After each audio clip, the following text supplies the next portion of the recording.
Now at 6, court documents reveal additional information in the arrest of a former Carl Junction teacher. Plus, a Missouri senator weighs in on the looming ban of TikTok.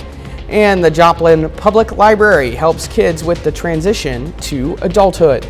The 4 states' most watched news starts now. Court documents reveal additional information on a former Carl Junction teacher arrested for child sex crimes. This is KOAM News at 6. I'm Anthony Saviello. According to the probable cause statement, investigators seized 2 school-issued laptop computers assigned to former teacher Craig S. Smith. Investigators say they found more than 300 images of child pornography on the device and another 250 images on another. The seizure resulted from an investigation alleging Smith stalked a student from 2018 to 2023, beginning when the student was in the 6th grade. Smith has been charged with first-degree stalking and possession of child pornography. Let's check in with Chief Meteorologist Doug Hetty for a first look at weather.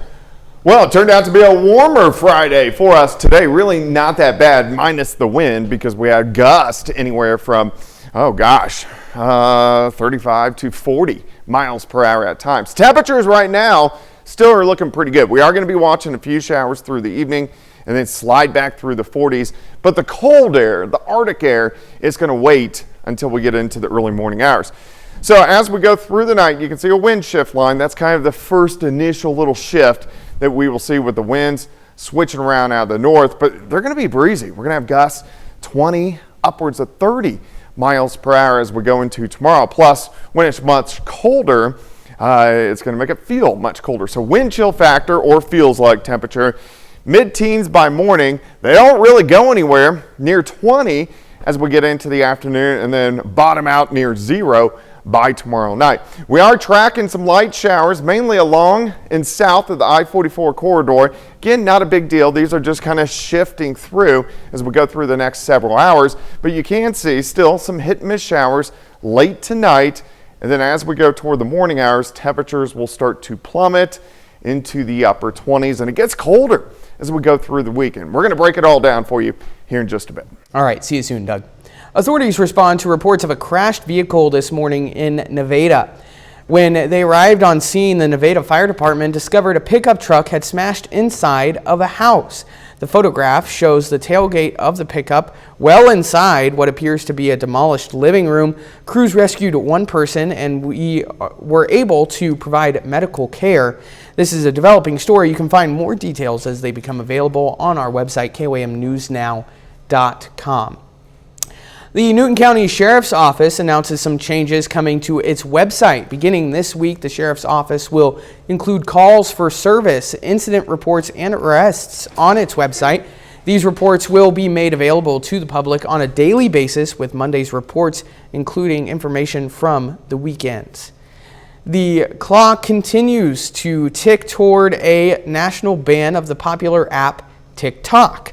Today, the Supreme Court unanimously upheld the federal law banning TikTok, citing the risk to national security posed by its ties to China overcomes concerns about limiting speech by the app or its 170 million users in the United States.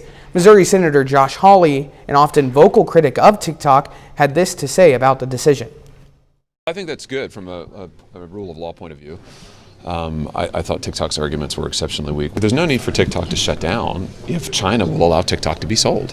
But for months now, Beijing has refused to entertain what I understand are multiple offers, substantial offers to purchase TikTok from all kinds of different people. If you have TikTok on your phone currently, it can track your whereabouts, it can read your text messages, it can track your keystrokes, it has access to your phone records. And the problem with that is all of that information is available to and subject to inspection by the government in Beijing. And yeah, that's a massive, it's not just a national security threat, it's a personal security threat. The ban takes place this Sunday unless the app is sold by its China-based parent company before then. The Joplin Public Library kicks off their first class of a series to help kids prepare for their transition to adulthood. KOAM's Melissa Alexis has more about how this will help. This would have been helpful when I was a teenager. It's a program that Youth Services librarian Christina Madical Gibson says she wishes was offered to her during her transition to adulthood. So many questions and things you're figuring out when you're getting ready to graduate high school and start college. That's why Joplin Public Library is kicking off their first meeting of a series to help kids on their pathway to adulthood. The very first one is on January 28th, and it focuses on mental health. She says while people can get answers from a variety of places, it might not always be reliable information. Some of those might not be the best places to get information. So I think having like a trusted community resource with experts in the field providing information on those topics. And Kelsey Phipps, the Youth Library Services Assistant, says one of the experts in attendance will be a therapist to help guide attendees. We have a therapist from Children's Center of Southwest Missouri who is graciously volunteering her time to come and have this discussion with participants to talk about coping skills, mental health resources. They both hope the class will be an open discussion that answers any mental health questions attendees have. Take place organically, kind of follow their lead. If there's a certain question that lots of attendees are asking, maybe we spend a lot of time focusing on that. So yeah, we do hope that it's discussion-based and kind of teen-led. And they have many other classes in the works to help kids in the community. Things like mental health, physical health and wellness, finances, career prep. Reporting in Joplin, Melissa Alexis, KOAM News. Kids from grades 6 through 12 were invited to attend the program. Well, a Carthage High School teacher earned some high praise. Autumn Palmer was awarded with the Presidential Award for Excellence in Mathematics and Science Teaching. The award represents the highest honor bestowed by the United States government for K through 12 STEM teachers. Reflecting on the recognition, Palmer says in part, quote, "There are so many wonderful educators that often do not receive the recognition they deserve. This award provides validation that there are great things happening in the classroom that have not gone unnoticed. It honors not only me, but my students, their families, and my colleagues." End quote. Autumn Palmer has taught at Carthage High School for 26 years. Well, the Chiefs get ready for a title defense this weekend. John Dales has the latest from the voice of the Chiefs, Mitch Holtis, coming up in sports. But up first, the parties also start this weekend. There's a couple watch parties happening in the 4 states. I'm Lonnie Walton in Joplin. I'll have the details coming up. With the Chiefs' home game just around the corner, local bars are gearing up for some exciting watch parties. KOAM's Lonnie Walton headed over to Rumors Cocktail Lounge in Joplin and Shirley's Tavern in Cartersville to see what fun they're having this weekend.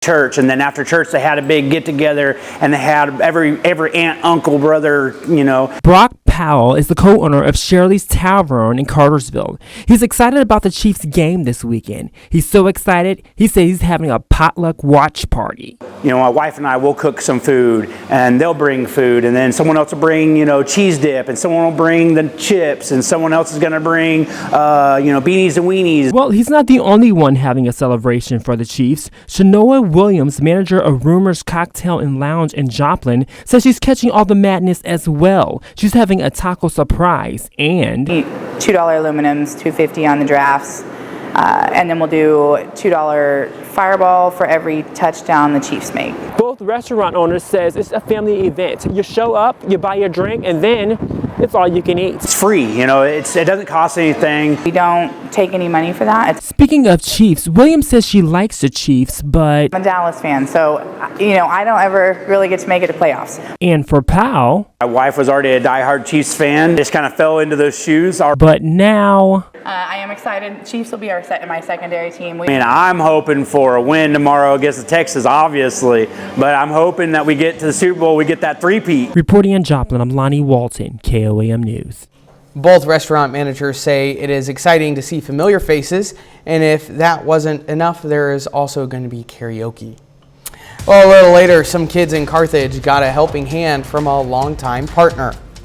And we have big changes moving in for the weekend. We're going to talk about that.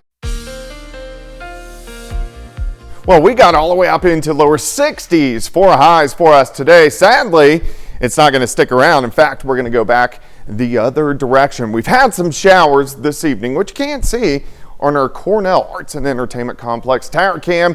We are looking northeast in downtown Joplin from 7th and Joplin Street. So some of the roads are going to be wet as we go through the evening hours. Temperatures slowly drop back through the 40s, hit and miss, scattered showers. The colder air will kind of hang back until late tonight, but you can see the Arctic air to our north, Rapid City, Bismarck, Fargo, just now getting into about Sioux City, Omaha, and then it will surge south. It's just going to take its time over the next 12 hours or so. Very windy for us today. Winds are calming down. Here's our first little wind shift line.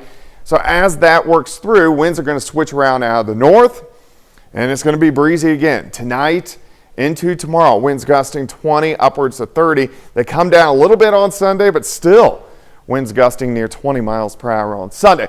That means it's going to feel cold. So our wind chill mid-teens in the morning. They don't really go anywhere, near 20 during the afternoon, and then they plummet all the way down near 0 by the time Sunday morning rolls around. We've had some light showers kind of skirting along that I-44 corridor. Besides that, we're just going to have hit and miss showers as we go through the rest of the evening hours. So we have this wave sliding south, and then this little deck of clouds, that's where our Arctic air is, that's going to slide in later on tonight.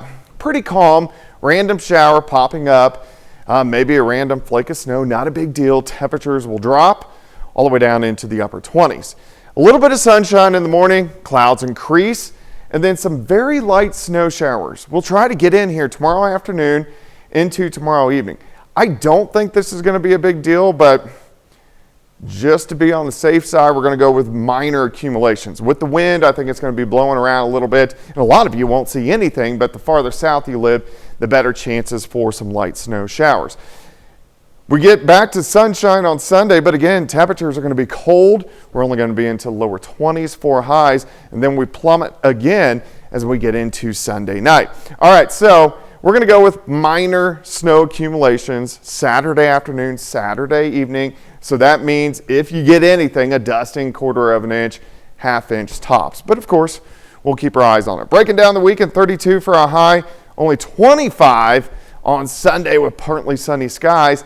And as we go into Monday, we have another weak wave that is going to try to rotate in and give us, once again, some additional light snow showers. We don't have any big storm systems heading toward us, just little tiny guys over the next few days. All right, 32 on Saturday, 25 on Sunday, 27 on Monday, back above freezing on Tuesday, 40s Wednesday, Thursday, back down Friday, back up Saturday. So yeah, it's going to be extremely cold next few days, but it doesn't last too long.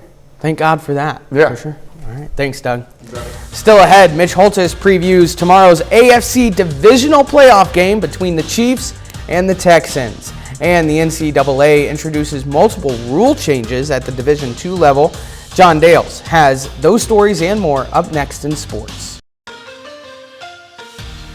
Friday night in January means high school basketball here in the 4 states. This evening, we get an opportunity to see several of the top teams in our area. We start in Kansas, where Livette County girls basketball is undefeated so far this season. Lady Grizzlies are a perfect 7-0.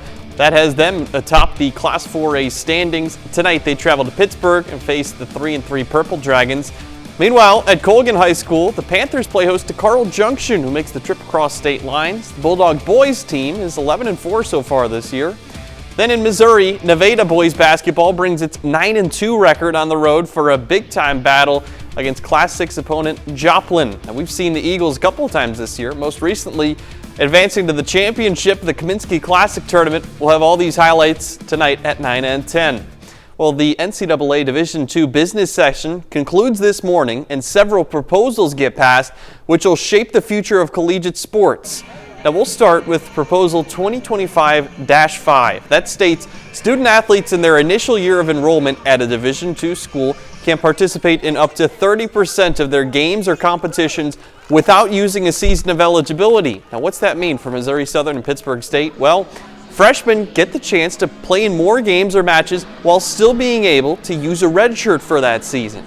Meanwhile, the NCAA also passed this proposal 2025-8. That states that football conference champions will earn an automatic bid to the Division II playoffs. Previously, each playoff team had to be ranked in the top 7 in their respective super region. This could lead to the expansion of the Division II playoffs from its current 28-team format. Now, both of these rule changes go into effect on August 1st of this year. Well, tomorrow afternoon, the Chiefs host the Texans in an AFC divisional round playoff game. More on that in this week's Minute with Mitch.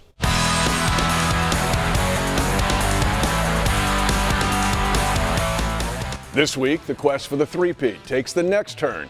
A divisional playoff matchup Saturday against the Houston Texans. One advantage the Chiefs will have in this game is an unusual amount of extensive, successful playoff experience from young players. Last year, the Chiefs were the youngest team in NFL history to win back-to-back Super Bowls. As a result, the team has a collective 286 playoff wins. The defensive backs are 39-2, and the only 2 losses are safety Justin Reed's when he was a Houston Texan. The linebackers are 21-3, and one of those losses, a Drew Tranquill loss as a Charger, and a Joshua Uche loss as a Patriot. The offensive line is 44-6 in the playoffs. You get the idea. Contrast that to the Texans, who've never won a divisional playoff game in their history. On this Minute with Mitch. The Minute with Mitch is brought to you by Como Jewelry in Joplin and Pittsburgh. That's all for sports. We're back right after this. Here's a look at what's coming up on KOAM News at 9 on Fox 14. We'll have the latest on numbers showing support for abortion medication is on the rise. Plus, we'll have more on the Supreme Court's ruling upholding the impending ban of TikTok. And the gaming world steps up to help benefit Los Angeles in the wake of massive forest fires. Those stories and a lot more tonight on KOAM News at 9 on Fox 14. Well, the Carthage 6th grade center received a generous donation today. The First Methodist Church in Carthage presented the center with a check for $1,000.